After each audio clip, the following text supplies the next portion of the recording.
Un, un šīs dienas tīmekļa semināra tēma ir Open Air Explorer meklētāju programma. Nedaudz par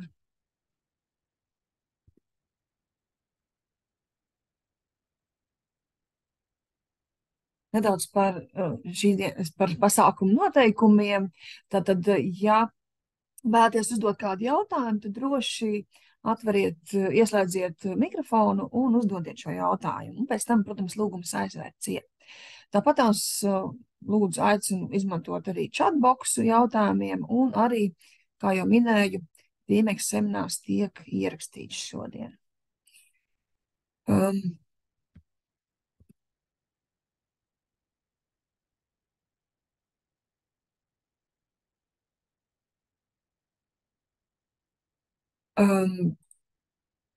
Tātad tēma šīs dienas ir Open Air Explorer. Savā prezentācijā es sākumā nedaudz izstāstīšu, kas ir Open Air, kā ir radies šis servis. Tad es pastāstīšu nedaudz par resursu veidiem un kā tad atšķiras no citiem resursu veidiem meklētāju programmas. Un pēc tam es pievērsīšos tieši meklēšanas funkcionalitātei un saturam šajā meklētāju programmā.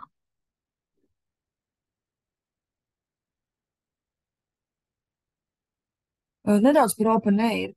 Open Air tā ir organizācija, kas patiesībā ir izaugusi no starptautiska projekta, ilgtermiņa projekta.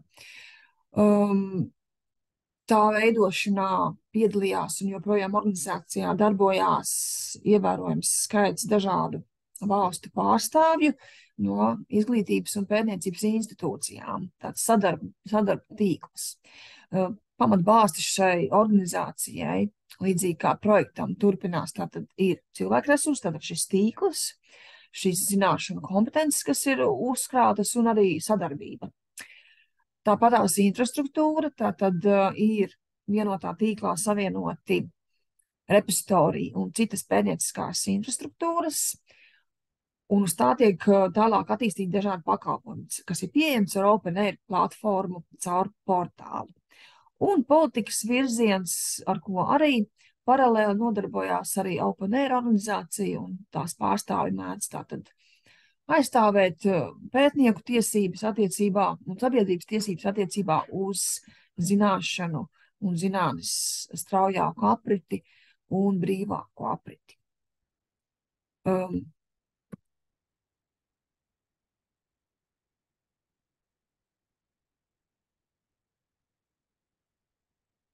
Šeit mēs redzam Open Air portālu, kur tātad ir pieejami visi šie dažādie pakalpojumi, kā arī dažādi papildus informācijas materiāli, kas palīdz daudz labāk izprast šo īstenībā vērienīgo dažādu pakalpojumu un piedāvājumu klāstu, kas šobrīd gadu gaitā jau diezgan daudz izaudzis, lai tajā norentētos ir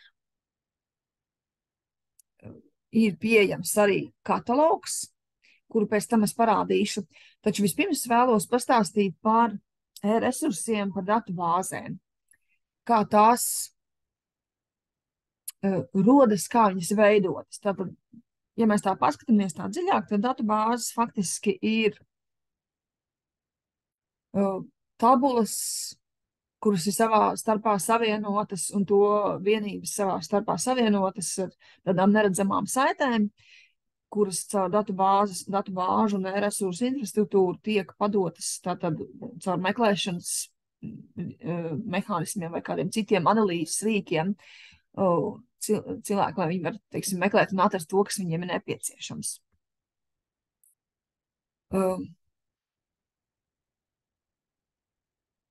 Šajā schēmā mēs redzam, ka, lai izveidotos, runājot tieši par datu bāzēm, kur iet runa par zinātniskiem rezultātiem, publikācijas, datu kopas un citi materiāli, tad, lai izveidotu datu bāzi, tur iepriekš ir ļoti liels darbs ieguldīts.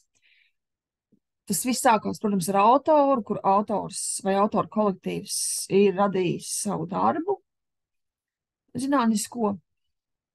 Tālāk ir iesniedzis informāciju šajā gadījumā mums ir piemērs tieši par žurnāliem, pat žurnāla izdevējiem vai redaktoram. Tālāk notiek šis tātad žurnāla komplektēšanas un veidošanas process.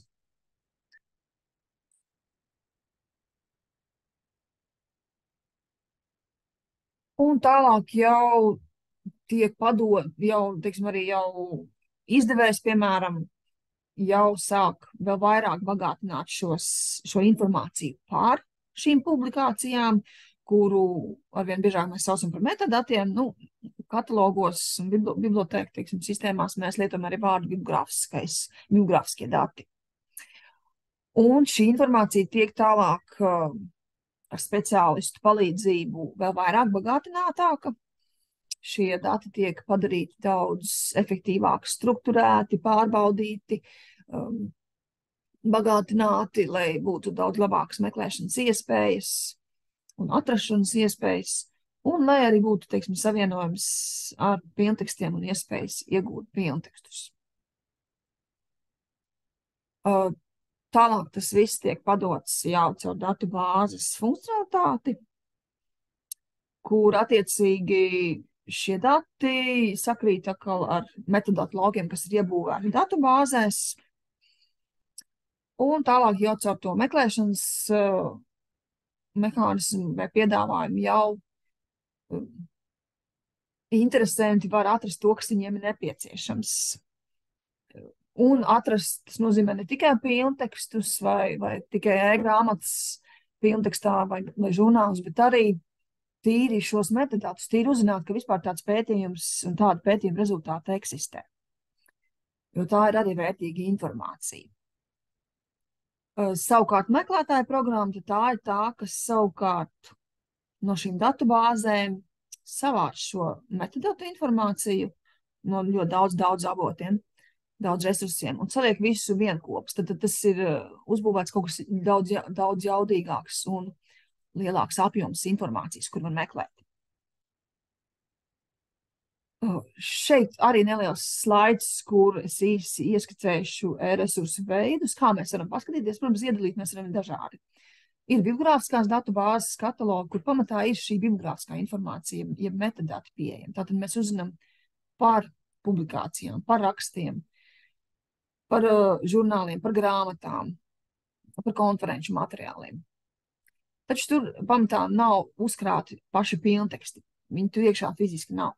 Tad ir pilntekstu datu bāzes e-grāmatu platformas, kur savukārt ir gan šie metadati, kas stāsta par viņiem un palīdz atrast, gan arī šie pilnteksti, kur jau mēs varam izlasīt to visu pilno tekstu.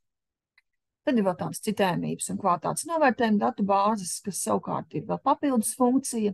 Pēc būtības viņas ir būvētas kā bibliogrāfiskas datu bāzes, tātad mēs tur varam meklēt šajos metadatos informāciju.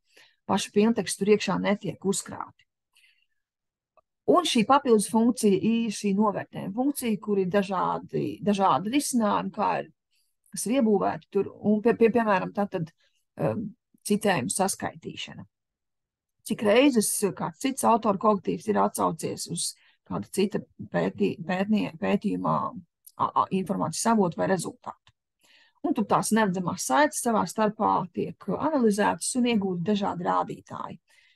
Viens no populārākajiem ir žurnāla ietekmes faktors, piemēram. Tad ir digitālie arhīvi e-repository manuskriptu serveri, kur būtība ir dot iespēju pētniekiem pašarhivēt, ja deponēt, ievietot savus zinātniskos rezultātus, tātad diezgan agrā pētījuma stadijā jau stāstīt par to, kas ir izpētīts, kādi jau pirmie rezultāti, tātad negaidot pilnu, teiksim, piemēram, žurnālu pilnu nokomplektēšanu, kamēr tas pilnībā tiek nokomplektēts un ievietots kādā datubāzē vai platformā. Tad diezgan agrīnā stādijā jau var stāstīt par saviem atklājumiem. Un vēl ir šīs meklējuma programmas un informācijas resursu agregātori, kas savukārt savāc šos metadatus no šeit iepriekš minētajām datubāzēm un resursiem, un jau milzīgā apjomā ir iespējams meklēt. Un tur arī ir uzbūvēts meklētāju mehānisms, speciāli pielāgots atbilstoši situācijai. un arī saturs var tikt arī pielāgots. Tas atkarīgs, kāds rīks, kāda meklētāja programma tiek izmantota, un kas par tā saturu un funkcionalitāti atbild.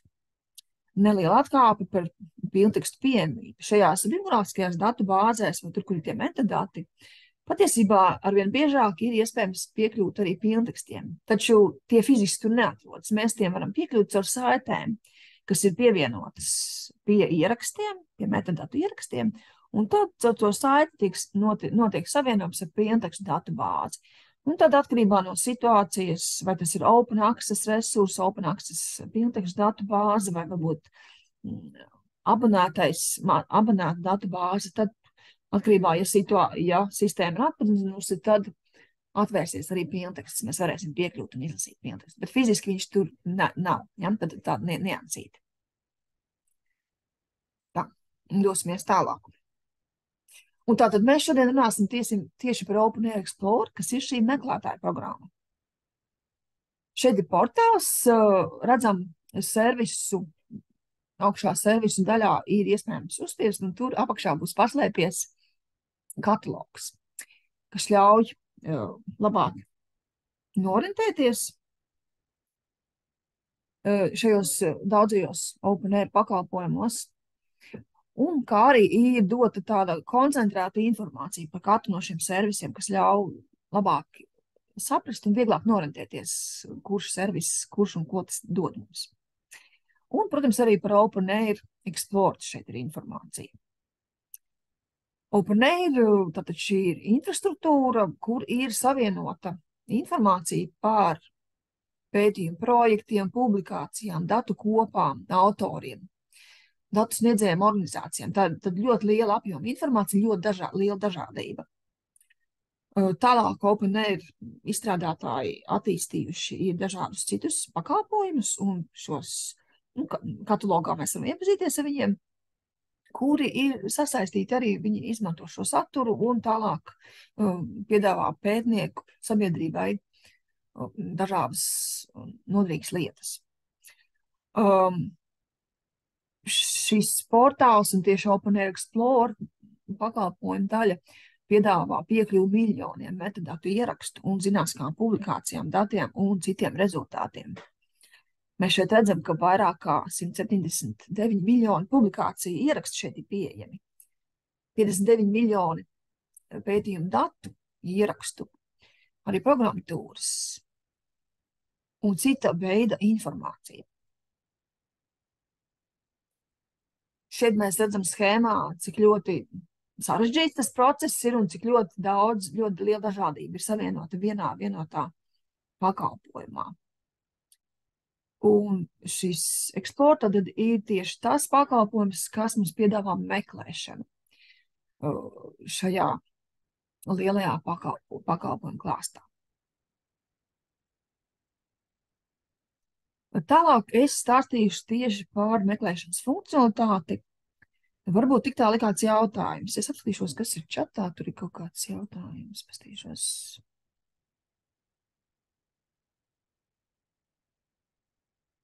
Tā.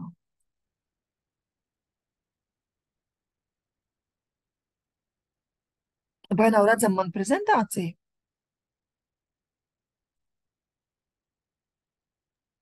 Viss ir redzams, manuprāt. Paldies, tad viss kārtībā. Tā, dosimies tālāk. Meklēšanas veidi tātad. Šī tieši OpenAir Explorer daļa portālā mums ļauj izvēlēties divus visbiežāk sastopamos meklēšanas veidus. Viens ir vienkāršais meklēšana, un otrs ir advanced search, jeb paplašinātā meklēšana. Šeit pastīsimies uz advanced nedaudz. Advanced, tātad šī paplašinātajā meklēšanā, mēs varam pievienot vairākus laukus klāt, izvēlēties, kāda veida tie lauki būs, kuros mēs meklēsim. Vai tas būs nosaukums vai autors vai kāds cits metadatu elements, ja, kas raksturo kādu publikāciju vai kādu zinātnisku rezultātu. Un šeit attiecīgi kombinējot ir iespējams tālāk iegūt rezultātus. Un ir arī būlu operatori, tātad visbiežāk sastopamie and or not. Ja mēs lietojam and, tad mēs uzdodam komandu sistēmai, lai meklētu abus atslēgu vārdus vienlaicīgi, lai viņi parādītos metadatu ierakstos. Ja mēs lietojam or, tad mēs sakam, ka mums interesē gan tādi, kur ir tikai viens no viņiem, gan tādi, kur abi. Tas nozīmē, būs visplašākais rezultātu saraksts. Or ir ļoti labi lietot tad, kad mums ir kāds jēdziens, tēma, kuras apzīmēšanai mēs lietojam sinonīmus. Tad ar ori mēs savienojam. Tas ir ļoti vērtīgi un tas palīdz, teiksim, izgūt pēc iespējas vairāk informācijas ierakstu un rezultātu. Un not, protams, tas tad, kad mēs kādu lielu aspektu nevēlamies iekļaut šajā rezultātu sarakstā, tad mēs to izvēlamies. Bet meklēšanas piemērā es izmantošu vienkāršo meklēšanu. Un piemērs ir ar vārdu water, ūdens. Protams, variet arī meklēt latviešu valodā, jo es laikam nepateicu, OpenAIR Explore šajā tīklā ir arī pievienoti no Latvijas repozitorija un sistēmas. OpenAIR ir pēdējo reizi, kad skatījos, bija tā kā fiksēti 7 resursi, no kurienes nāk. Tas nozīmē, ka arī latviešu valodā šeit būs ieraksti. Tā. Dosimies tālāk. Tālāk, kad mums esam ieguvuši rezultātu sarakstu, redzam, ka vairāk nekā 2 miljoni ierakstu šeit atlasīja par šo jēdzienu. Mēs varam rezultātu sarakstu arī nedaudz mainīt. Mēs varam mainīt, cik daudz mums rezultātu ierakstu parādās sarakstā un arī kādā kārtībā. Sort by, tātad sadaļā mēs varam nomainīt nevis lai pēc biežuma, tātad cik bieži šie atslēgu vārdi check demo water tika atrasti ierakstā, bet pēc, piemēram, pēc chronoloģiskās secības. Tālāk ir iespējams arī saturiski pielāgot šo rezultātu sarakstu, ir iespējams izmantot kreisajā pusē filtrus, ļoti dažādi šie filtri ir. Un augšpusē vēl vērš uzmanību, ka ir 4 tā kā atsevišķi filtri, kas tā kā lielā apjomā var nodalīt, tā kā, teiksim, parādīt caur citu aspektu šo rezultātus. Šos 2 miljonus rezultātus, tātad šos 2 un vairāk miljonus rezultātus pār jēdzienu water, ir tātad publikācijas un citi rezultāti tapuši pateicoties projektiem, kas ir šeit blakus, mēs redzam 12 un vairāk tūkstoši. Tātad, ja mēs uzspiestu uz šeit, tad mēs iegūtu informāciju tieši par šiem projektiem. Un līdzīgi ir data sources un organizations, kas ir tātad piedalījušās to radīšanā. Bet dosimies tālāk, tieši apskatīsim dažus filtru veidus. Protams, viens no veidiem ir saturiski, tātad tematiski mēs varam ierobežot šo rezultātu sarakstu, kur ir visdažādākās nozares, un ja mēs uzspiežam view all, tad mums atverās vēl detalizētāks skats, lūk apakšpusē, kur ir tas otrais sarkanais apvilktais, kur ir arī meklēšanas lauks, kurā mēs varam ar meklēšanas lauku palīdzību tad milzīgajā klāstā piedāvātajā atrast to tēmu, kas mums vajadzīga.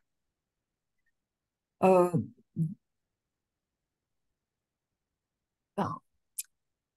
Un ir tālāk, ir otrs filtrs, kurš ir arī saturiskais filtrs, kur ir šeit uzbūvēts tā, ka mēs varam atlasīt tieši rezultātu sarakstus no ilgspējīgas attīstības mērķu skatījuma, kas ir izstrādāti apvienoto nāciju organizācijā.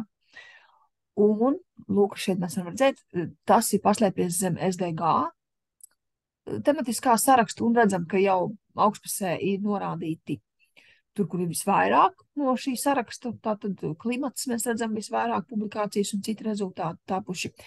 Un zemāk mēs redzam atkal, ja mēs uzspiežam view all, tad mums parādās meklēšanas lauks, kurā mēs varam jau ar atslēgvārdu palīdzību šo rezultātu sarakstu atrast tieši precīzi, kā mēs vēlamies to ierobežot saturiski. Tāda vēl viens arī savu veidu saturiskais, bet ne tikai filtrs ir tā, ka OpenAIR, viens no pakalpojumiem ir OpenAIR Connect. Tas ļauj pētnieciskām organizācijām, institūcijām vai kaut kādiem sadarbību tīkliem savus zinātniskos rezultātus, kas ir viņu ietvaros, tā kā nodalīt no tā lielā apjoma, kas ir OpenAI lielajā infrastruktūrā, tādā tīklā pieejams, nodalīt tieši to, kas ir saistīts ar viņiem. Un tad tas arī, teiksim, ja tā organizācija ir kaut kādā konkrētā zinātņu tēmā, nozarē specializējušies, tad arī attiecīgi, ja mēs izvēlēsimies, tad arī mums būs, teiksim, šāda veida filtrs, un šādi mēs arī varēsim viņu tā kā ierobežot.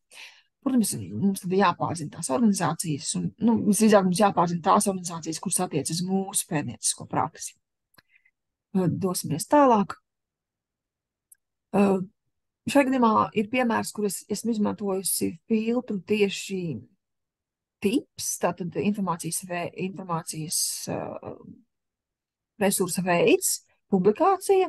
To esmu izvēlējusies, tad esmu izvēlējusies tieši, kas ir open access, kur tā tad ir ziņas par to, ka tas ir open access, un arī tieši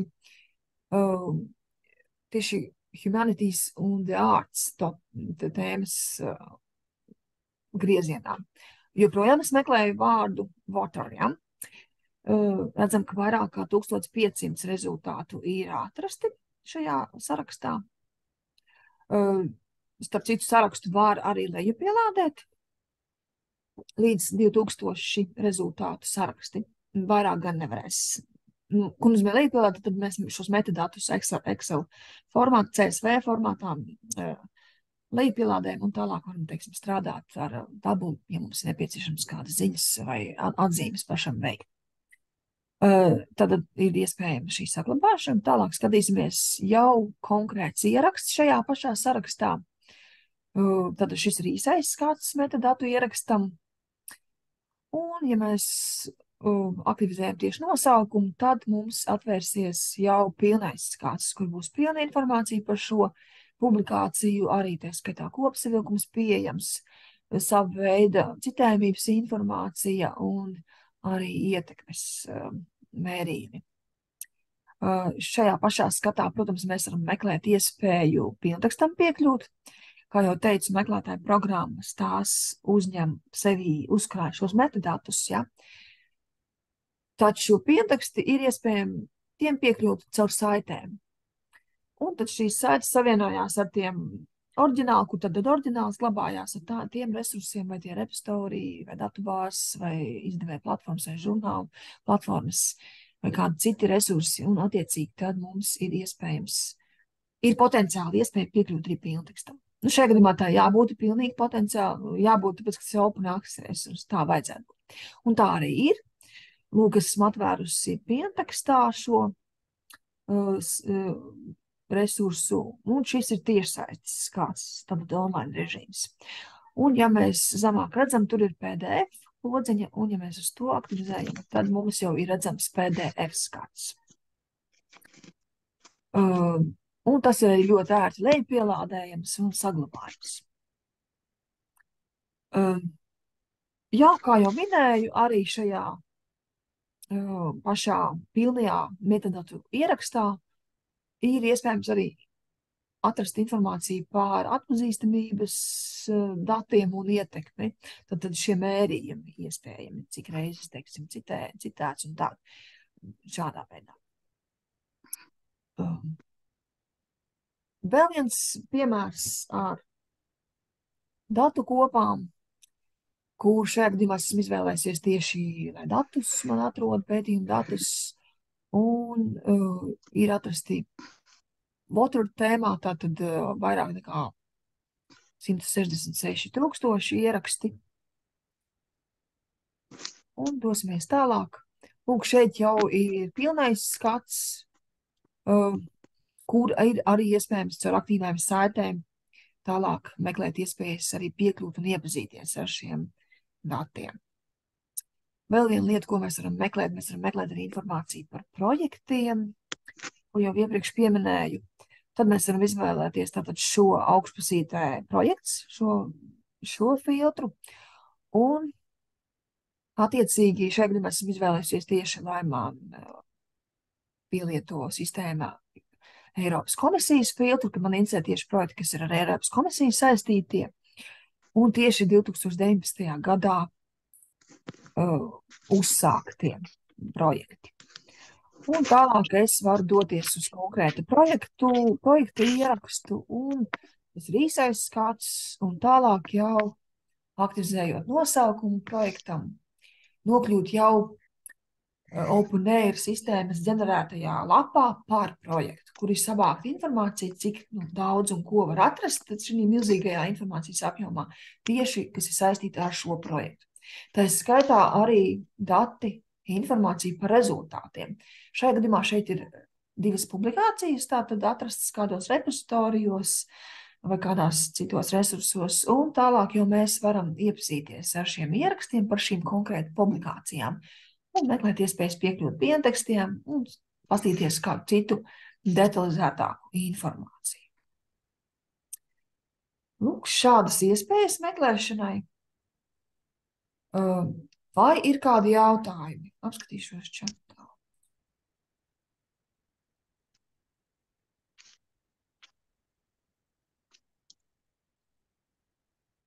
Nav. Vai ir kādi jautājumi, komentāri? Pieredzes stāsts OpenAIR Explorer izmantošanā.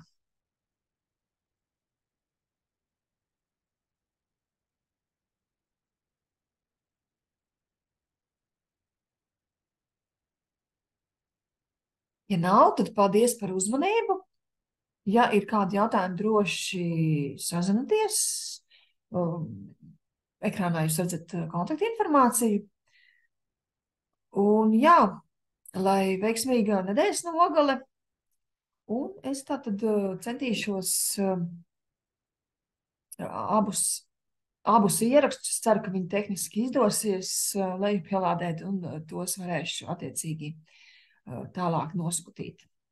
Atkārtotai noskatīšanās. Paldies par uzmanību un paldies par dalību. Paldies!